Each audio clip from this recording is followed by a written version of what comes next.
start with this question of, given all the amazing things you've done that frankly have changed lives around the world, how would you describe your superpower? Oh, that's a really good question. And I think I like to build brands, Mm, impactful brands. And early in my career after business school, I worked at Clorox, the product company.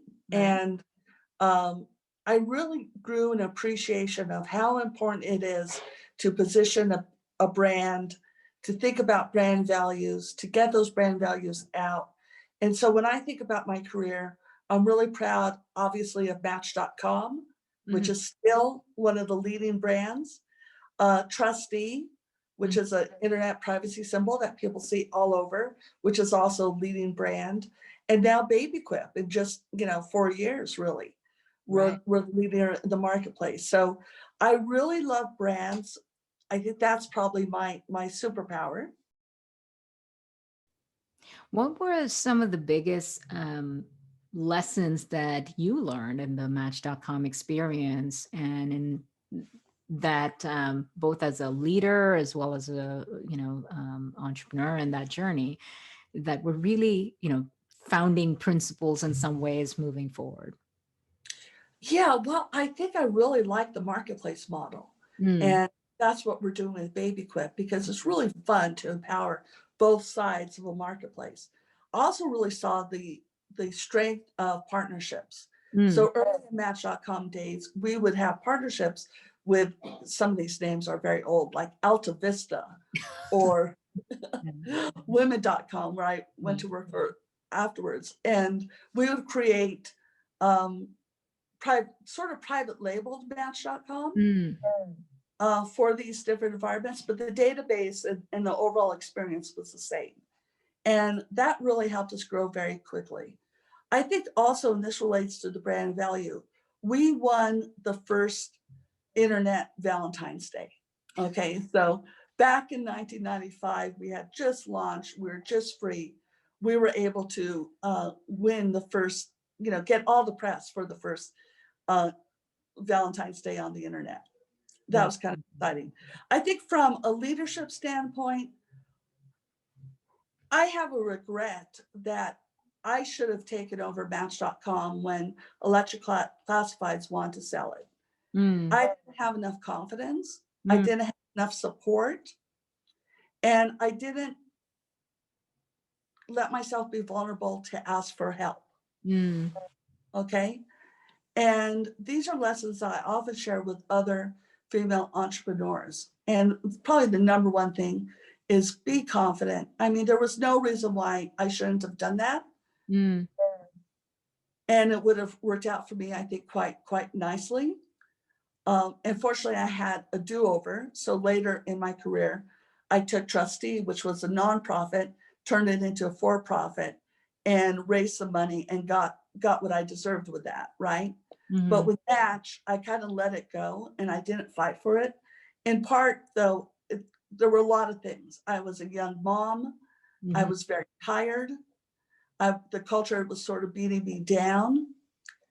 And I didn't go out and ask for help. I believe had I gone back to maybe a group of friends or mentors or people at Stanford Business School where I had attended, somebody would have said, Fran, take this over. You can do it. You can raise the money, take it to the next stage. Mhm. And it didn't happen. But I learned that. And the next time I had an opportunity, I took care of it and it worked out well for me. So, as someone who has repeatedly pioneered innovative new ventures and new markets, what would you say are some of the pros and cons of being early to market? Well, the biggest pros usually are you're able to establish a beachhead, a brand, Hmm. following. I think Match, it was so early, but so early in the internet, right? So I think being early to a market and seeing an opportunity. One of the things that I saw with BabyQuip was that prior to BabyQuip, I was an Airbnb superhost. I still am actually.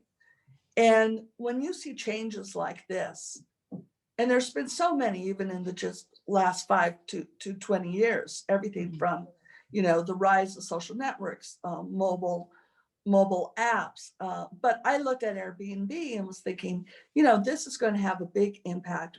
A lot of people not only are traveling this way, but are making extra money this way. What are other businesses that are going to emerge that use this model or even are in the travel space? Right. And when I saw BabyQuip in Santa Fe, which is really actually my hometown, and that it was doing a really good business in a relatively small town, I thought there was a big opportunity for this to go national and to build a brand that people can trust with, baby gear, car seats and strollers and cribs for their babies, toys too.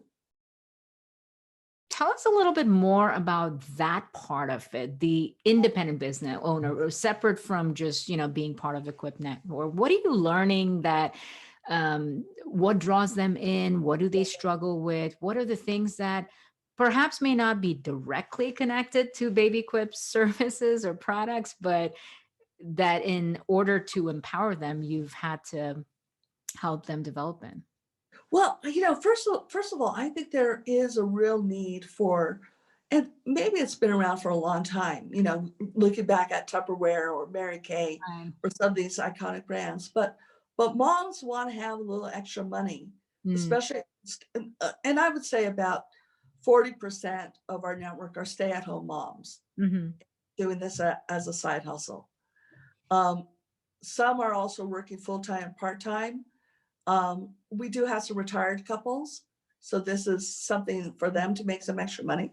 But making extra money, I think, is a side hustle, a gig job is a very American thing, and people are looking for the right one. We found that a lot of our community are, when they have degrees, many graduate degrees, and a lot of them come from a sales or marketing background. So this kind of appeals to them, right? Right. I think the things that what I've heard from the community is they came to make the extra money and they're staying because they're part of the community and they're part of an experience. And we work hard to make sure that they're getting, like we have a speaker series of other entrepreneurs or other people to come in. And we had Randy Zuckerberg, one of our advisors, do a talk on how to set up your social media. Wow. I mean, that was really thrilling to them, you know. I think they have learned a lot on social media, on how to get their name out there, how to use Twitter, Facebook, and things like that. I think they learn a lot about how to manage a business. And, at the beginning, we didn't have inventory control. Now we do. But how to manage your inventory remains a pretty big issue. I don't think we help them that much, but they do work on how to set up their P&L, how to account for things, how to write things off, what are the tax laws. I could say that is probably challenging. It's challenging for everybody. I want to get your perspective on female entrepreneurs that are at that early stages where they may have this idea that they really believe in, but perhaps they haven't yet found an eager audience in others. And, there's that thin line between absolute belief and that's, in your vision versus perhaps there's room for improvement, but you're not listening to anyone. How might you guide someone who's kind of trying to figure out their path through that? Do I listen to everyone who's being a naysayer, or do I take their feedback and improve this? I think you almost always have to listen to everybody, but have the conviction to decide for yourself. I mean, there's almost always going to be naysayers, but there are probably going to be some people who are just giving some good advice. Try and take it all in. I think what's, like I expressed about BabyQuip, that first summer, I had particular milestones. I want to see if we could meet them. If we can meet them, then I thought, and you know, I was willing to put my own money and time into it. And if you have the conviction, you got to do that too. Right. If you can, and set up the milestones to reaffirm or learn or tell you maybe now's not the time or so on. Mm-hmm. You know, so I would talk to as many people as you can, but I would also try and formulate some milestones to make sure you know what you're doing. I'm surprised how often I see young entrepreneurs, not just women, not look at the competitive set, not really consider who their target market is deeply, you know, so it can't be, you know, women just like me, like, let's be specific, certain ages, life stage, what have you. Mm-hmm. I don't know that a lot of startups, especially women, they start up as LLCs, small businesses, and then it becomes more difficult for them to get capital, you know, so do the things that you need to do at the beginning, incorporate, right? Try and find some good advisors. And I am now of the opinion, and I do a little bit of investing, a little less now, but I like to see my startup founders go through an accelerator of some kind. There are so many. I think all of, you know, certainly there's Y Combinator and, you know, tech, there's a bunch. Mm-hmm. It doesn't have to be the top accelerators, you know, a local accelerator, because that will give some help in terms of helping you not just define your product and key attributes, but also your pitch deck, and give you some experience pitching to potential investors. Not everybody wants to do that, but I think nowadays that is an important step, and it's much easier than going and getting an MBA, a lot cheaper. Speaking of pitching and working with investors, what is the biggest thing you yourself have learned, going from a time when that was not something you pursued or were afraid you wouldn't get the money, to then doing that, but also being an investor yourself? What are the most important things to keep in mind, especially as a female entrepreneur? Yeah, for TRUSTe, I raised well over $10 million and helped raise second round. And for BabyQuip, I raised $4.5 million. It is never easy. Okay, it is a slog.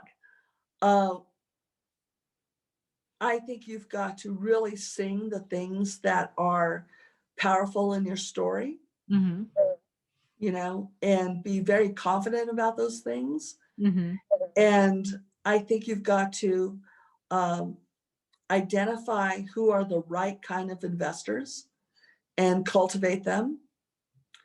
I think you've got to be good about addressing objections.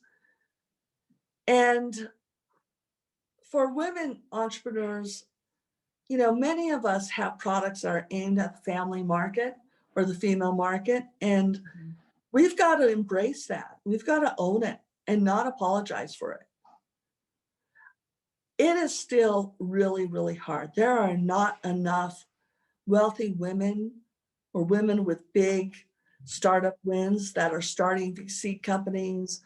One of the things that I sadly have to tell many female entrepreneurs who seek my advice, that there are not enough accelerators or women's funds, and that they are not the panacea. You have got to work and establish relationships with men and impress upon them the benefits of your solution or your product or whatever for the female market. They do know that women control the purse string in many households, and that these issues, but it's been a slog. And I'd say only the last few years are we seeing big improvements in funding for female med tech and female and family oriented services. So probably a series of questions, but basically, what, what part of the brain do you want this brand to inhabit? Mm, Okay. What is the space? What is the positioning? What is it that you want people to think when they think about brand? And brands are also very much about trust. So where can you improve the trust in mm, whatever brand that you're making? And communicate that. And then I think the other one is, who is your target? Really being clear, as I mentioned earlier, on who is this brand for? So who is this brand for? Where is it going to live in their brain or their mindscape, their brandscape? And how can you make your brand the most trusted?